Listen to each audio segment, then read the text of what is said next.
Now that the war has ended, the international community faces a tough question: how to work with the Taliban government. For their part, the Taliban say they want to forge far-reaching international ties. The group spokesman has said Tuesday strong links with China are a key priority.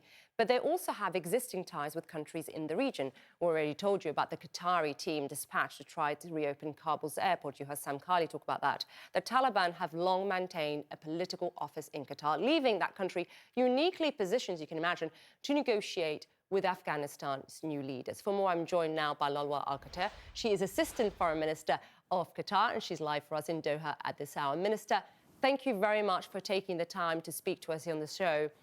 As you heard me say, we're learning that a team of Qatari technical experts are in Kabul at the Taliban's request.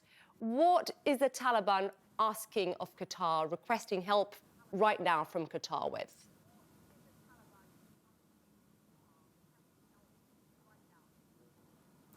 Thank you very much, Isa. Actually, it's been also upon the request of our international partners that we work with the power there on the ground in Afghanistan to resume the operations in the airport so that the outbound flights as well as the inbound flights can just resume normal operations. As you can imagine, after many experts have left the country and after the operators, and many of them have been foreigner companies basically and experts have fled the country, Taliban is left with very little expertise to run the airport. That's one aspect of it. The other aspect is actually the actual infrastructure. It seems like many of the equipment is damaged or actually was taken. And of course, there is a blame game there between the different parties on the ground who has done this or that. Our role here, our technical team there, is basically to facilitate, work with the international partners to resume the operations in the airport. And so, Minister, do you know at this stage whether Qatar would be providing security and operating airport operation, and if so, for how long?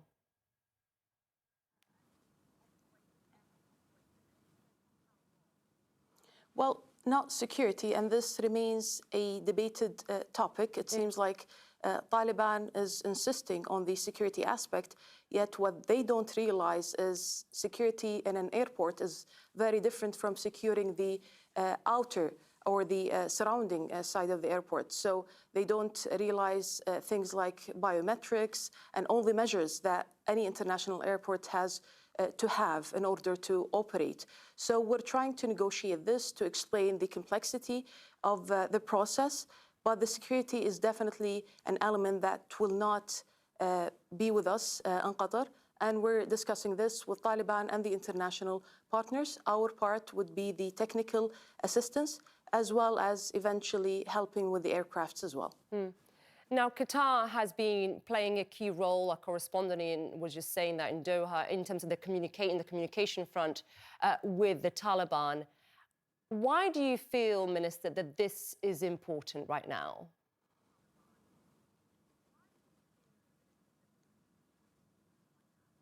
Well, it's extremely important because there needs to be a constructive engagement. I mean, Isa, in the G7 meeting that happened only a couple of days ago, which Qatar, Turkey, the NATO, and the EU, also joined, there was an agreement that there needs to be constructive engagement with Taliban simply because they are the de facto authority there right now.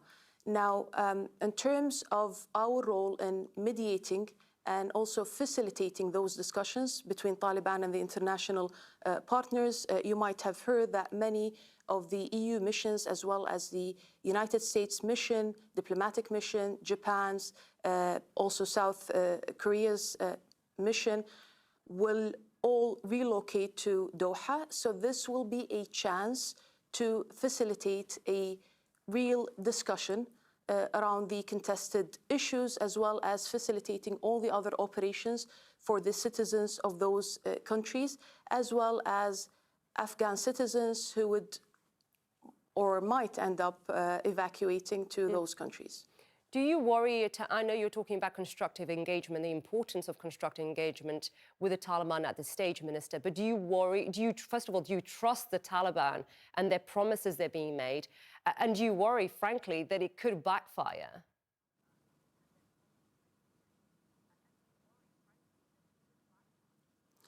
Well, we have our own worries and concerns, no question about that. This needs to be a trust-building process.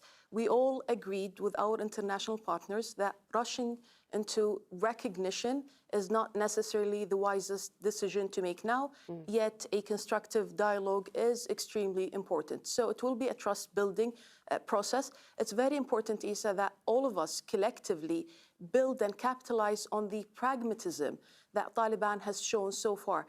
Taliban needs the international community. They realize this, they say this, and that's why we need to capitalize on this moment. Shutting them down completely is not going to be very helpful in this situation.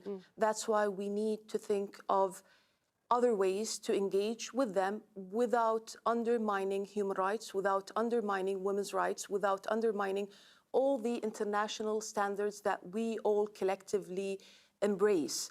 And we think that there is a real opportunity here to rationalize their public actions.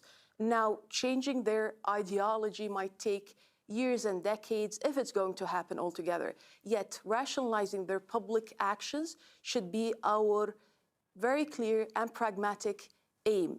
We don't care, and we shouldn't care about their private actions within their own private spheres. What should matter is the public sphere. What should matter is their public actions. What should matter is the collective good and interest of the people of Afghanistan. At the end of the day, Isa, and I will conclude with this point, at the end of the day, we should not be focusing only on the elitists in the Afghan society. We should be looking at the wider society, rural areas, other provinces.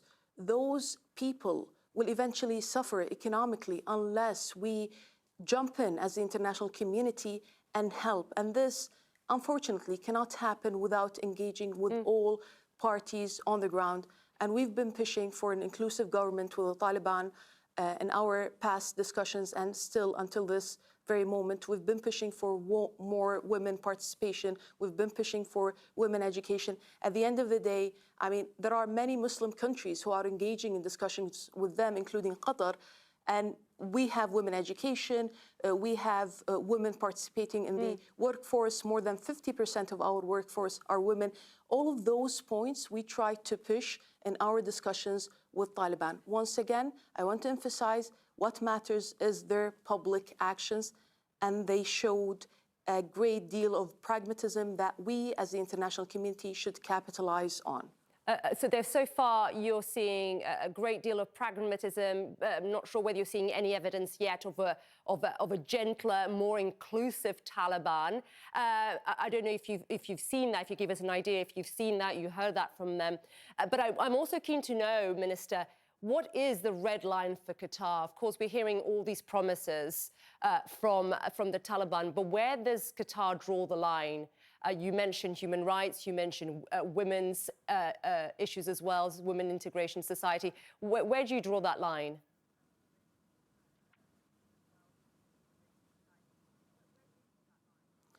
Well, there is a red line, definitely, but human rights and women's rights is also a spectrum.